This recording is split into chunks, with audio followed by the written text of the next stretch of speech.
ఇద్దరు పిల్లలతో కలిసి ఆత్మహత్య చేసుకున్న విజయారెడ్డి ఇంట్లో రైల్వే పోలీసులు తనిఖీలు చేపట్టారు.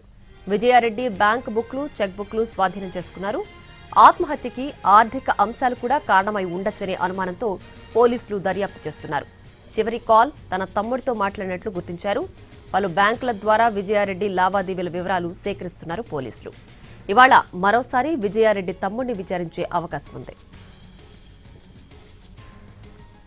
చర్లపల్లిలో సాఫ్ట్వేర్ ఉద్యోగి విజయ కుటుంబం ఆత్మహత్య కేసు విచారణలో కీలక విషయాలు బయటపడుతున్నాయి. కాల్ డేటాతో పాటు వాట్సాప్ డేటాను కూడా పరిశీలించారు పోలీసులు.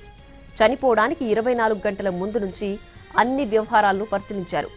ఎక్కడా అనుమానాస్పద విషయాలు ఏవీ లేవని చెబుతున్నారు. చనిపోవడానికి ముందు రోజు కూతురు, కుమారుడిని హాస్టల్ నుంచి ఇంటికి తీసుకొచ్చింది విజయ. చనిపోవడానికి ముందు ఇంటి నుంచి బయలుదేరే సమయంలో విజయ పూజలు చేసినట్లు చెబుతున్నారు. ఆ తర్వాత కారులో కొడుకు, కూతుర్ని చర్లపల్లి రైల్వే స్టేషన్కు వెళ్లినట్లు గుర్తించారు. చర్లపల్లి రైల్వే స్టేషన్కు వెళ్లిన తర్వాత తల్లికి ఫోన్ చేసి పిల్లలతో ఫంక్షన్కు వెళ్లినట్లు చెప్పింది. అదే సమయంలో ఆఫీస్కి కూడా వాట్సాప్ మెసేజ్ పెట్టినట్లు పోలీసులు చెబుతున్నారు.